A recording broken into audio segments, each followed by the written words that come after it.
आप देख रहे हैं बिग फाइट लाइव, आपके साथ मैं हूं श्वेता मिश्रा अवस्थी। लोकसभा का चुनावी बिगुल बज चुका है। बीजेपी पूरी तरह से इलेक्शन मोड में है। बीजेपी के चाणक्य और केंद्रीय गृह मंत्री अमित शाह ने 2 दिन प्रदेश की नब्ज को टटोला है। वहीं अब कल खुद प्रधानमंत्री नरेंद्र मोदी जयपुर ग्रामीण लोकसभा सीट से चुनावी सभा की शुरुआत करेंगे और इसके अलावा अगले 2 दिन में चुरू और 6 तारीख को फिर से पीएम मोदी मिशन वसुंधरा को लेकर राजस्थान में होंगे। जेपी नड्डा खुद 3 अप्रैल को झालावाड़ पहुंच रहे हैं। कुल मिलाकर बीजेपी आलाकमान ने राजस्थान में अपना डेरा डाल लिया है। वहीं इसके विपरीत कांग्रेस का राष्ट्रीय नेतृत्व वसुंधरा से नदारद है।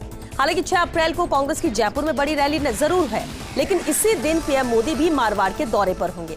कहने का मतलब यह है कि जब तक बीजेपी के 3 बड़े नेता वसुंधरा में अपनी रैलियां कर चुके होंगे, उसके बाद कांग्रेस की रैली शुरू होगी। जबकि प्रदेश के बड़े नेताओं को छोड़ दे तो स्टार प्रचारकों की लिस्ट में 21 केंद्रीय नेताओं को स्टार प्रचारक बनाया गया है, जिनमें से अब तक शायद ही कोई नेता राजस्थान में सभा करने पहुंचा होगा।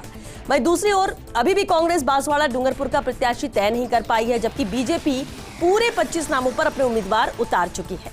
कुल मिलाकर बीजेपी का इस चुनाव में कह सकते हैं कि एक कदम आगे चल रही है। अगर प्रचार प्रसार को लेकर बात करें, अब सवाल यही उठता है कि क्या कांग्रेस देरी से ही सही जनता तक पहुंच बना पाएगी या फिर इसका खामियाजा भुगतना पड़ सकता है। क्या कुछ रहता है, बात आज किसी खास मुद्दे पर।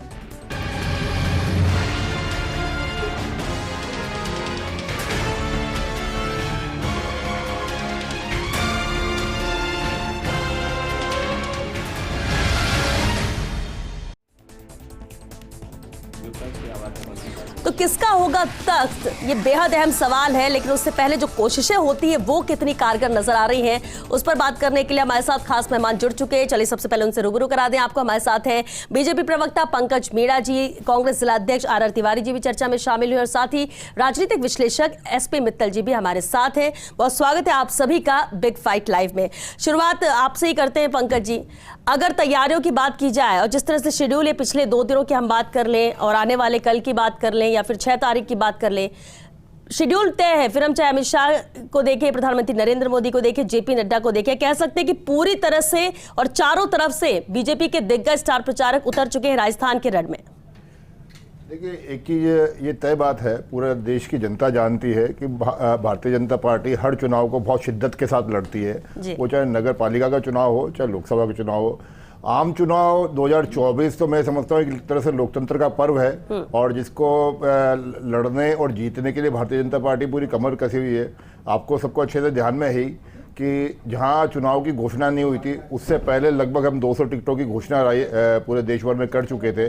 और न केवल 200 टिकटें घोषणा करके हम आगे हैं, बल्कि हमारा बूथ प्रबंधन बहुत मजबूत है। हमारे चुनाव प्रचार का जो पूरा सिस्टम है वो बहुत मजबूत है।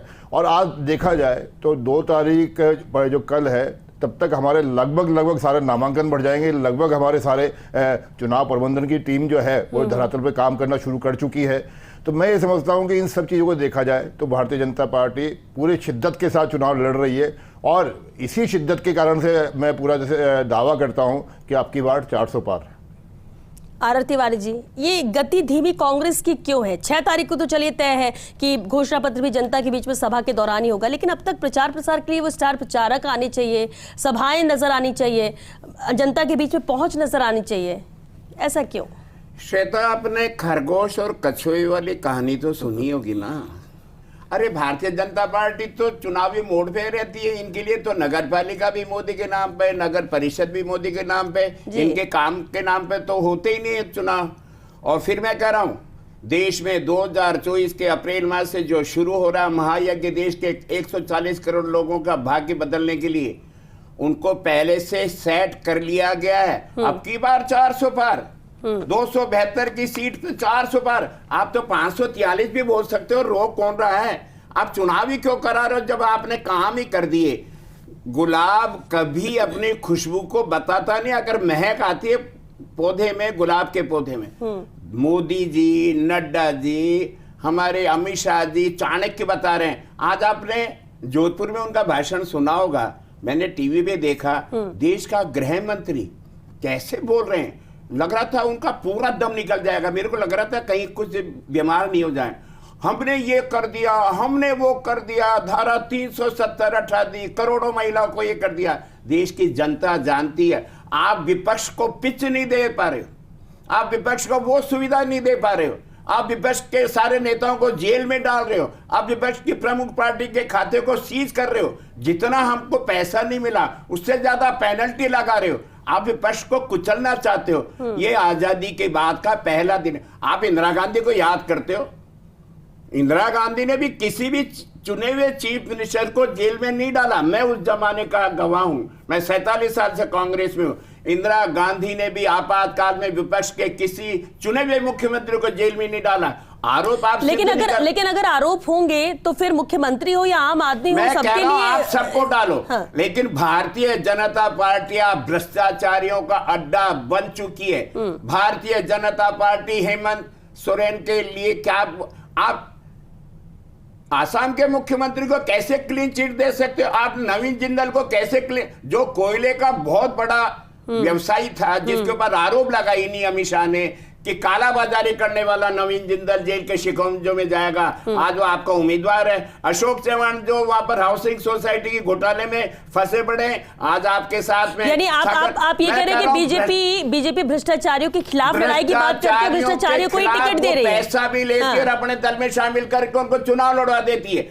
अगर भारतीय जनता पार्टी के पास में उम्मीदवार नहीं है तो हमारे विपक्ष के उम्मीदवारों को बना देती है। मैं तो कह रहा हूं मुख्य मीना साहब, आपको भी कहीं से बना देती तो ज्यादा अच्छा रहता। आपकी भी तो इच्छा थी। हमारा महेंद्र जीत मालवीय आपके सीने पर वोट लेगा बांसवाड़ा से, हमारी ज्योति मिर्दा नागौर से वोट मांगेगी। आपका कार्यकर्ता क्या होगा? आज आपने गुजरात की खबर नहीं पढ़ी श्वेता? गुजरात जो हमारे नरेंद्र मोदी जी का गृह राज्य है, अमित शाह जी का, वहां विद्रोह हो रहा है। वहां आनंद फानंद में आपको 2 लोकसभा के सांसदों के टिकट बदलने पड़े। आज वहां शेखावत जी ने पार्टी छोड़ी है। दलितों के खिलाफ टिप्पणियां हो रही है। मैं कह रहा हूं ये चुनाव अगर सही तरीके से नहीं हुआ, पंकज जी इस पर एक जवाब ले लें, फिर मित्तल साहब के पास रुकें। देश में आने वाले समय में चुनाव नहीं होंगे। ठीक है पंकज जी। देखिए, कांग्रेस का संपूर्ण विपक्ष का एक तो बड़ा डर यह है कि मोदी जी, अमित शाह जी, नड्डा जी प्रचार क्यों कर रहे था ताबड़तोड़? अरे भाई, आपके पास स्टार प्रचारक है राहुल गांधी जी, उनसे करवा लीजिए ना प्रचार। अरे तिवारी जी तसल्ली करिए तो उताले मुँह ये। और जहाँ तक बात है राहुल गांधी जी की, वो तो न्याय यात्रा में व्यवस्था, जब चुनाव की चौसर बिछ रही थी, जब टिकटों की बातचीत हो रही थी, तब तो आप तो न्याय यात्रा पे थे। और मैं श्वेता जी आपको याद दिलाऊं, कांग्रेस की जो पार्लियामेंट्री कमेटी, जो टॉप बॉडी है जो टिकट डिसाइड करती है, उसकी 2 मीटिंग में तो राहुल गांधी स्वयं पहुंचे ही नहीं। इससे अरे तिवारी जी तसल्ली करिए, तसल्ली करिए तिवारी जी। आप दूसरे के बीच में बोलना क्यों पसंद करते हैं? आपके साथ क्या परेशानी है?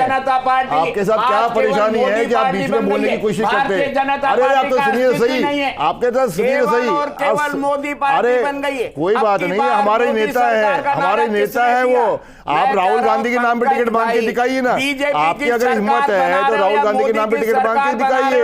आपके बस की बात तो है नहीं कि आप वो खड़गे जी जो सोनिया गांधी के इशारों के बिना पानी नहीं पीते, उनको देख के करते हैं सारे काम। आप उनके बिना चलते नहीं है, गांधी परिवार के बिना। और वही गांधी परिवार आज आपको कई अंगूठा दिखा रहा है, कई चुनाव लड़ने लग। ठीक है ठीक है तिवारी जी, तिवारी जी, तिवारी जी, तिवारी जी, तिवारी जी, तिवारी जी, एक मिनट। आप ठीक है, आपने 2 चीजें बात की कि चलिए विपक्ष को समाप्त करना चाहते हैं, अपनी तरफ से कोशिश कर रहे हैं, लेकिन आपके अपने लोग भी तो पार्टी छोड़ छोड़ के बीजेपी में जा रहे हैं। दूसरी बात, आपने कहा कि ये आपके लोगों को टिकट दे रहे हैं। आपके जो कल तक कांग्रेस में थे वो आज बीजेपी के कैंडिडेट है, तो कल तक जो बीजेपी में थे वो आज भी तो कांग्रेस के कैंडिडेट है। तो ये तो हर जगह देखने को मिल रहा है। इस पर मैं आपसे जवाब लूं उससे पहले मित्तल साहब, एक मिनट, एक मिनट पंकज जी, पंकज जी, एक मिनट, किसी नेता को आगे नहीं कर सकते। मित्तल साहब, केवल हमारे अब सवाल ये है कि देखिए जो मुद्दा है, हम पहले उस पर एक सवाल जरूर आपसे लेंगे। प्रचार प्रसार जोर शोर से चल रहा है कांग्रेस में। अब तक कोई स्टार प्रचारक, जो 21 नाम है, बड़े बड़े चेहरे हैं, कोई नजर नहीं आया। शुरुआत ही नहीं हो पाई। आगाज 6 तारीख से होगा, लेकिन उससे पहले पीएम मोदी, अमित शाह, जेपी नड्डा, इन सब की जनसभाएं हो जाएंगी। कितना फर्क पड़ता है शुरुआत करने में? क्योंकि आगाज शानदार हो, बहुत अच्छे से हो, तो अंजाम भी बेहतर होता है।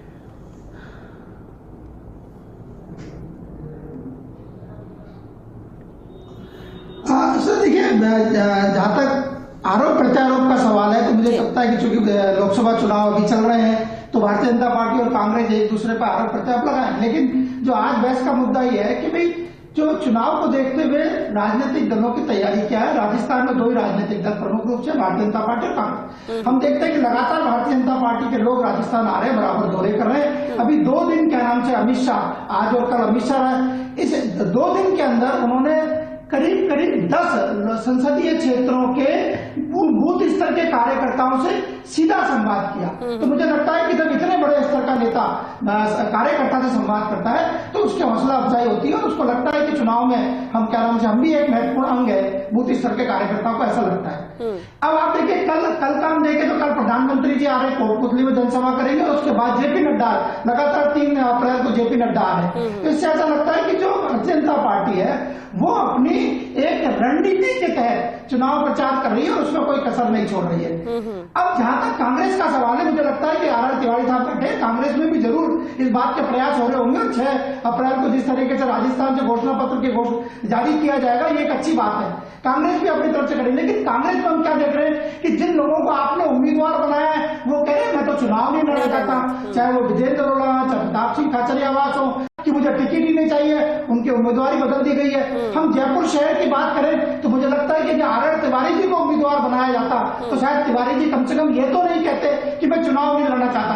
तिवारी जी में प्रमुख दावे जाते हैं। अच्छा होता कि क्या नाम से कांग्रेस तिवारी जी को जयपुर से लड़ती, जयपुर से चुनाव लड़ाती। लेकिन अब जो तैयारियां जो चल रही है, मुझे लगता है कि भारतीय जनता पार्टी ने विधानसभा चुनाव के दौरान ही लोकसभा चुनाव की तैयारी शुरू कर दी थी, इसीलिए 6 सांसदों को चुनाव लड़ा दिया। अभी हमने देखा जिस तरीके से उम्मीदवारों की घोषणा हुई है उसमें श्वेता कम से कम 9 से ज्यादा सांसदों के टिकट काट दिए गए। तो एक रणनीति होती है चुनाव लड़ने की।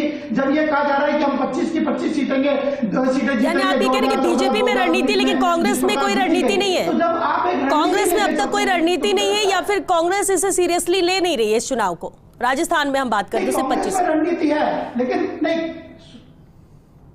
श्वेता कांग्रेस जी, श्वेता कांग्रेस में रणनीति है, ऐसा नहीं है कि रणनीति नहीं है। लेकिन मेरे को लगता है कि रणनीति भाजपा के मुकाबले में उनकी रणनीति कमजोर है। ठीक है, तिवारी जी कुछ कहना चाह रहे थे। मित्तल साहब, कांग्रेस आजाद दिलाने वाली पार्टी है, सत्ता की लालची पार्टी नहीं है। मित्तल साहब, कांग्रेस जनता की सेवा के लिए बनी थी और आज तक हम हारे या जीते सेवा का संकल्प लेते हैं। राहुल गांधी 4000 किलोमीटर और 6700 किलोमीटर जाते हैं। अरे तो लूटने वालों को जेल में डालो ना। आपने तो वहां पे मुख्यमंत्री बना रखा है, डिप्टी मुख्यमंत्री बना रखा है, सारे लूटने वाले को आपकी भारतीय जनता पार्टी में शामिल हो गए। मैं कह रहा हूँ मित्तल भाई, नरेंद्र मोदी और अमित शाह डरे हुए हैं, उनको लग रहा है 200 से ज्यादा सीटें नहीं आ रही है। 303 साल हो गए, जनता पढ़ी लिखी हो गई है, अच्छे से समझती है कि आपने कोई अमूल्य की कटाई की है कांग्रेस के नेता ने केवल और केवल आजादी के नाम पे 75 साल हो गए आपको। सांसदों के टिकट क्यों काटे गए? ठीक है, मैं इनसे पूछ रहा हूँ भाई मीणा साहब, जयपुर में सबसे ज्यादा वोटों से जीतने वाला रामचरण बोहरा 2 बार लगातार जीत के जाते हैं, आप उनका टिकट क्यों काट देते हो? क्या वो भ्रष्टाचारी है? वो जनता के बीच में नहीं आए?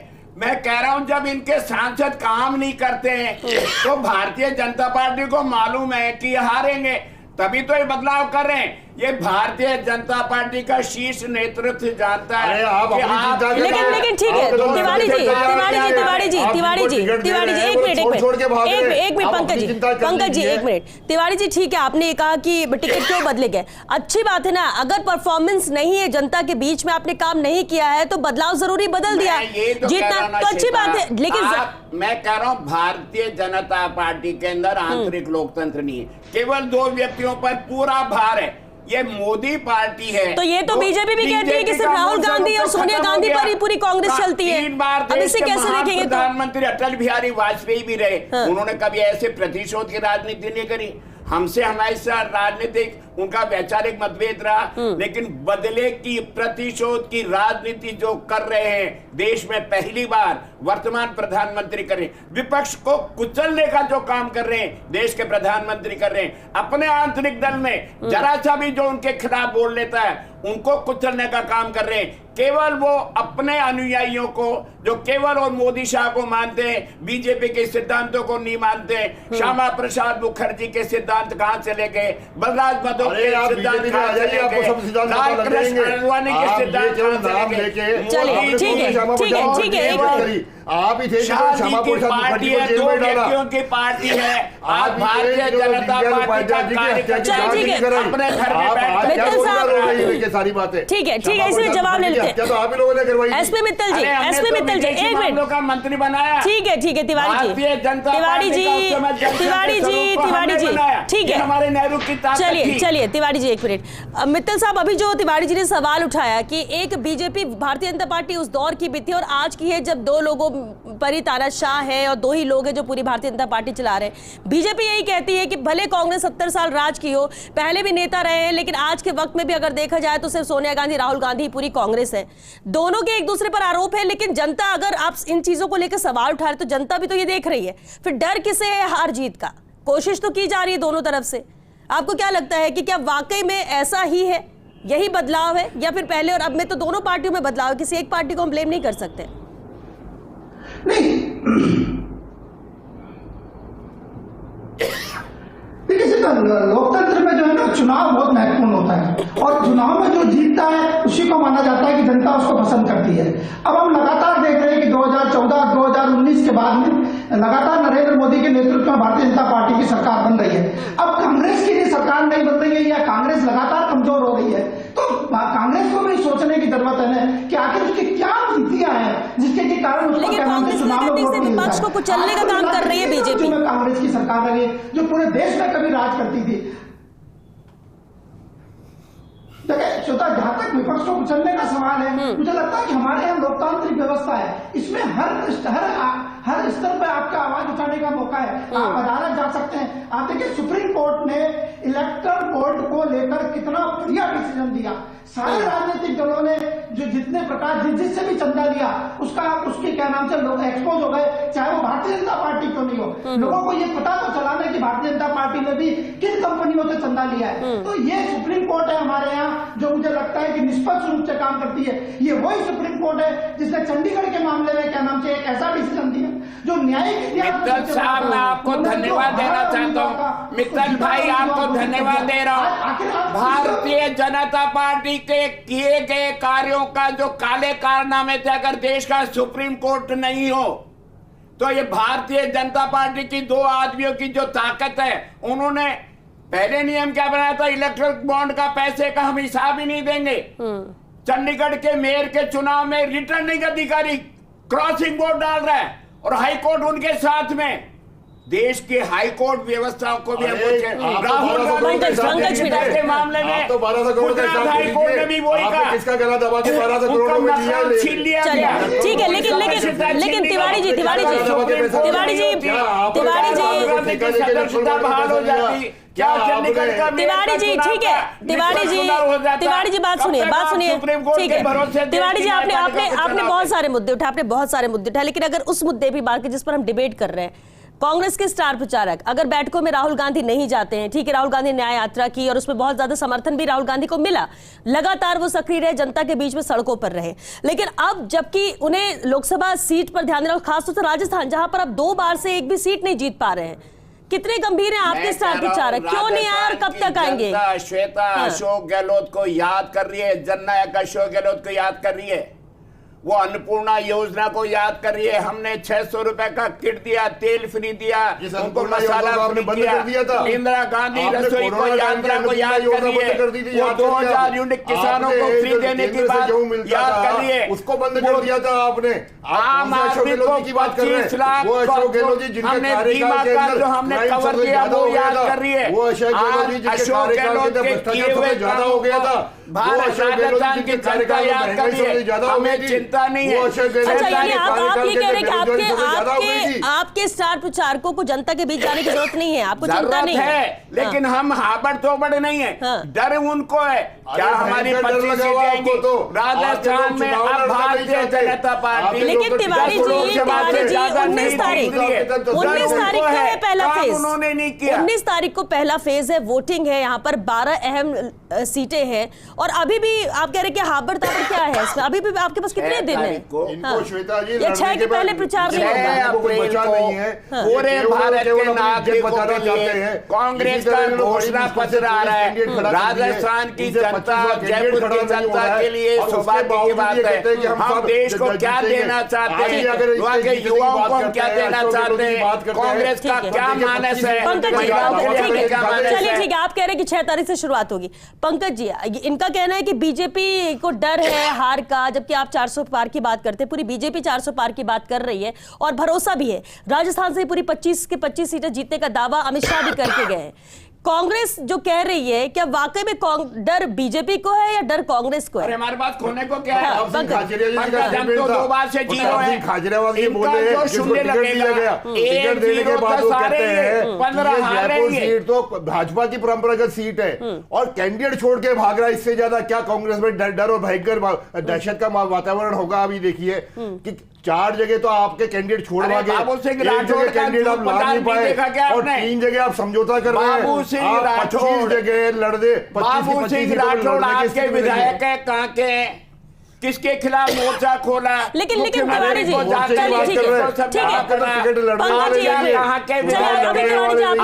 आपके सीपी जोशी के खिलाफ मोर्चा खोल के बैठे, गले में भैया कौन डाल रहा है? चलिए सुनिए, लेकिन आपने अभी कहा ना कि आपके पास खोने के लिए कुछ नहीं। बिल्कुल ठीक, आपने अगर 1 सीट भी जीतती है तो भी वो प्लस है आपके लिए। 25 सीटों का ज्यादा का दावा, लेकिन कैंडिडेट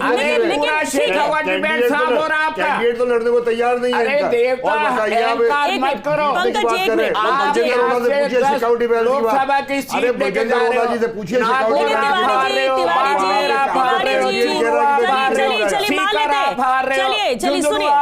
सुनिए तिवारी जी, चलिए मान लेते हैं आप जो कह रहे हैं, आप लोग बहुत प्लस में जा रहे हैं। लेकिन तिवारी जी सवाल सुनिए, एक मिनट पंकज जी, तिवारी जी आप कह रहे हैं कि ये सीट हार रहेगी, बहुत सारी सीटें हार रही बीजेपी, कांग्रेस इस पर आ रही। लेकिन कांग्रेस में क्या वजह है कि कोई चुनाव लड़ना नहीं चाहता?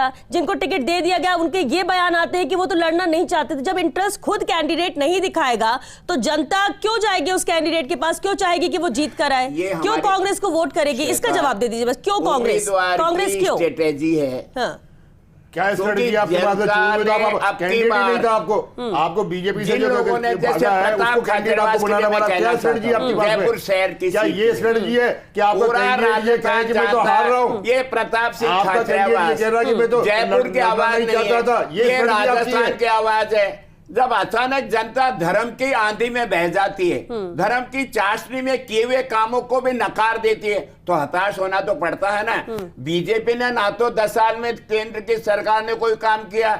जब शहर का हमारा नेता काम करता है और जनता अब की बार राम के नाम पर वोट डाल देती है, कहीं रहीम को काट देंगे, कहीं किसी को मार देंगे। आपको पता है 5 लाख रुपए का आपने चेक दिखाया। ये भारतीय जनता पार्टी की व्हाट्सएप फैक्ट्री इतनी तेज है, हमने 50 लाख रुपए दिए, हमने कन्हैयालाल को, उसकी बीवी को नौकरी दी, परिवार को हमने सहारा दिया। आपने कह दिया 5 लाख का देश के प्रधानमंत्री राजस्थान की धरती पर 5 लाख और 50 लाख डूब के एसपी मित्तल जी, चलिए ठीक है धर्म के नाम पर वोट मांगने वाले। चलिए आरती तिवारी जी, थोड़ा सा ब्रेक लीजिए आप, थोड़ा सा ब्रेक लीजिए। धर्म के नाम पे मित्तल साहब देखिए, पंकज मीणा जी ने भी अपनी बात रखी बीजेपी के पॉइंट ऑफ व्यू से, और कांग्रेस भी किस तरह से सोच रही देख रही है। वो अपनी चीजें कोई नहीं देखना चाहता है, लेकिन सामने वाले की खामियां सबको याद है। अब सवाल ये उठता है कि ठीक है, दिग्गज बीजेपी के उतर चुके हैं मैदान में, कांग्रेस के अब तक नहीं आए। 6 तारीख को ठीक है, सभा में भी मैनिफेस्टो आ जाएगा सामने, उसके बाद से उनके स्टार प्रचारक आएंगे, ऐसा उनका कहना है।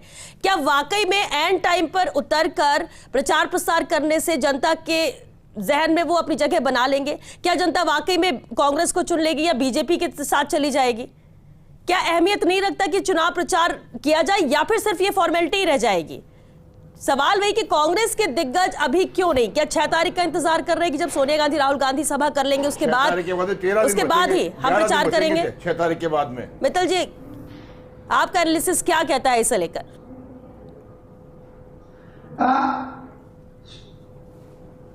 देखिए श्वेता, यदि कांग्रेस को अपनी रणनीति, मेरा ये मानना है कि मजबूत और प्रभावी बनानी चाहिए, इसलिए कि हाल ही के जो विधानसभा चुनाव हुए हैं उसमें राजस्थान के 11 संसदीय क्षेत्र ऐसे हैं जहां कांग्रेस को भाजपा से ज्यादा वोट मिले। अब सवाल उठता है कि जिन क्षेत्रों में विधानसभा चुनाव में कांग्रेस आगे रही, उन क्षेत्रों में कांग्रेस की क्या रणनीति है। मुझे लगता नहीं है कि जो रणनीति भारतीय जनता पार्टी ने अपनाई, भारतीय जनता पार्टी ने इस बात को गंभीरता से लिया है कि 11 संसदीय क्षेत्रों में हम पीछे रहे, तो उनमें उन्होंने अपनी रणनीति बनाई है। लेकिन भारतीय कांग्रेस ने ये चुनाव कैसे जीतेंगे, या जिन आप देखें राजस्थान में जो कुल मिला के स्थिति देखें तो 2 सीटें तो इन्होंने पहले ही समझौते में दे दी। सीकर की सीट दे दी, सीकर की सीट वामपंथी दलों को दे दी, उन वामपंथी दलों को दे दी जो केरल में वायनाड में राहुल गांधी को हराने में लगे हुए हैं। लेकिन सीकर के अंदर जो कांग्रेस है वो वामपंथी दलों को जिताएगी। नागौर के अंदर आपने आरएलपी को दे दी, जो हनुमान बेनीवाल कल तक कांग्रेस और भाजपा को गालियां बकते थे, आज वो क्या नाम से कांग्रेस कहेगी हनुमान बेनीवाल को। तो कांग्रेस को विपक्ष के वोटों का बंटवारा नहीं होना चाहिए। रामलीला मैदान में देश के तमाम नेता एक साथ बैठे थे। चलिए, क्योंकि अब वक्त खत्म हो चुका है। शुक्रिया मित्तल जी, आरती तिवारी जी, पंकज मीणा जी, आप सभी का बहुत शुक्रिया इस चर्चा में शामिल होने के लिए। देखिए, लोकसभा चुनाव में भाजपा ने तो बिगुल फूंक दिया है। चुनाव प्रचार यहाँ पर बड़े स्तर पर किए जा रहे हैं। कल प्रधानमंत्री नरेंद्र मोदी भी आएंगे, जेपी नड्डा भी आएंगे और लगातार प्रचार यहाँ पर जारी रहेगा। लेकिन इंतजार कांग्रेस को लेकर है कि आखिर स्टार प्रचारक कहां पर है।